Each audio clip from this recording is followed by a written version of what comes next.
თითქმის 1 საათია პარლამენტში დროებითი საგამოძიებო კომისიის ხდომა მიმდინარეობს. დეპუტატების შეკითხვებს გაეროში საქართველოს წარმომადგენელი დავით ბაქრაძე პასუხობს.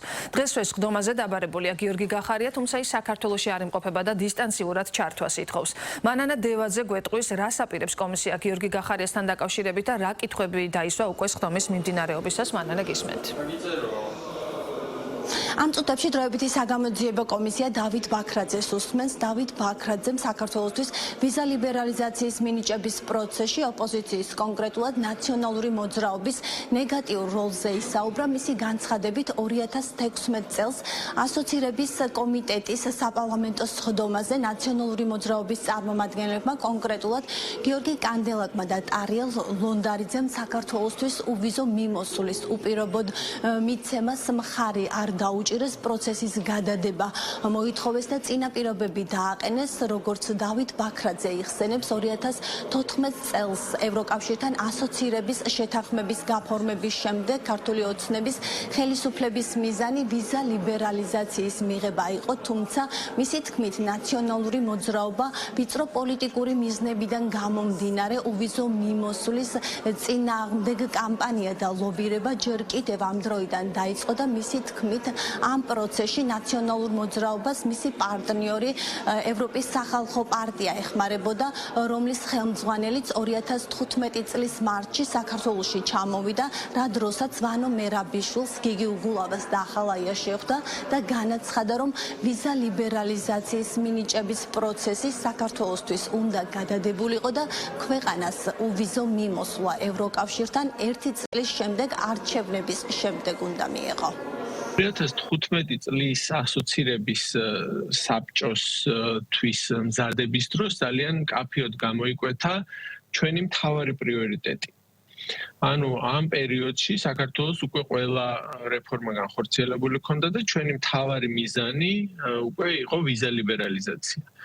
ანუ ჩვენ მუშაობთ ვიზა ლიბერალიზაციაზე, განხორციელდა რეფორმები, წარვადგინეთ ეს ასოცირების საბჭოზე, სადაც განხილული იქნა, ასე ვთქვათ, ეს საკითხები მთლიანად თავრობას გარდა ამ ფორმატში მონაწილეობისა ჰქონდა მაღალი დონის შეხვედრები, როგორც ევროკომისიის წარმომადგენლებთან, ევროპარლამენტარებთან, საექსპერტო საზოგადოებასთან, ეგრეთ წოდებულ think tank-ებთან, ვისაც ტრადიციულად პოლიტიკურ გადაწყვეტილებებზე მოგეხსენებათ აქვთ შესაბამისი გავლენა და ამ შეხვედრებზე გამოიკვეთა, რომ ზუსტად ამავე პერიოდში, ამავე თვეების განმავლობაში ოპოზიციური ერთიანი ნაციონალური მოძრაობის პარტიის წევრები თვეების განმავლობაში დადიოდნენ და შეხვედრებისას საქართველოსთვის უვიზო რეჟიმის მიცემის წინააღმდეგ, ასე ვთქვათ, ლობირებდნენ. ჩემი თხოვნა იქნება, რომ თქვენი დრო რომ დავზოგოთ პირველ რიგში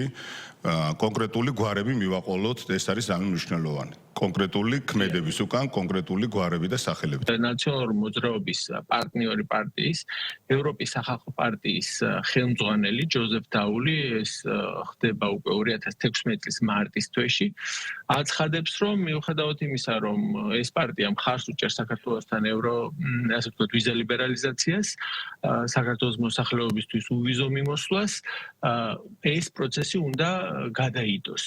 პერიოდისთვის, ვისაც ის ვიზიტის დროს შეხვდა იყო მერაბიშვილი, ახალაია, უგულავა და ასევე გაიმართა შეხვედრა ნაციონალურ მოძრაობაში. ეხლა გადავდივართ უკვე საპარლამენტო განზომილებაში ამ პროცესის და ქალბატონ თიას ემახსოვრება, იმიტომ რომ იქ მომხსენებლებად ვიყავით იუსტიციის მინისტრი, იყო საგარეო საქმეთა მინისტრის პირველი მოადგილე და რეინტეგრაციის და ევროინტეგრაციის სახელმწიფო მინისტრები ვიყავით.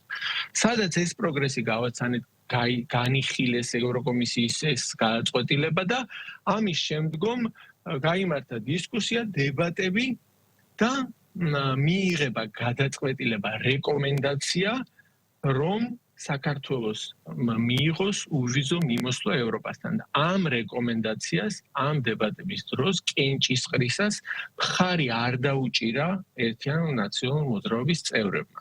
აქ წარმოდგენილი იყვნენ ორი წევრით, გიორგი კანდელაკი და ტარიელ ლონდარიძე, ასევე არ დაუჭირა მხარი ევროპის სახალხო პარტიის რამდენიმე წევრმა, სარიუშ ვოლსკი, მახსოვს ნამდვილად, ალდეს რამდენიმე წევრმა.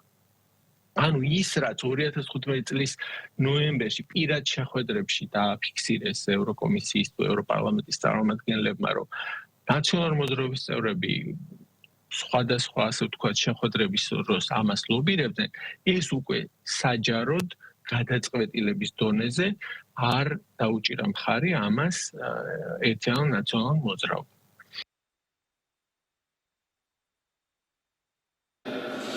დროებით საგამოძიებო კომისიას დღეს საკმაოდ დატვირთული დღის წესრიგი აქვს. კომისიის წევრებმა ჯამში 7 პირს, მათ შორის გიორგი გახარიას უნდა მოусმინონ, თუმცა გავრცელებული ინფორმაციით გიორგი გახარია საქართველოში არ იმყოფება, ამიტომ ჯერჯერობით უცნობია კომისიის გადაწყვეტილება. კომისიის თავმჯდომარეს თია წულუკიანს ამ საკითხზე სხდომის დასაწყისში კომენტარი არ გაუკეთებია, მან მხოლოდ ის განმარტა, რომ დროებითი საგამოძიებო კომისია პარლამენტს უფლებამოსილების კიდევ ერთი თვით ხანგრძლივების თხოვნით მიმართავს და კომისია მუშაობას 5 აგვისტომდე გააგრძელებს, თუმცა როგორც თია წულუკიანი ამბობს, საჯარო სხდომები ასეთი ინტენსივობით აღარ გაიმართება და კომისიის წევრები ძირითად დროს მთავარი დასკვნის მომზადებას დაუთმობენ.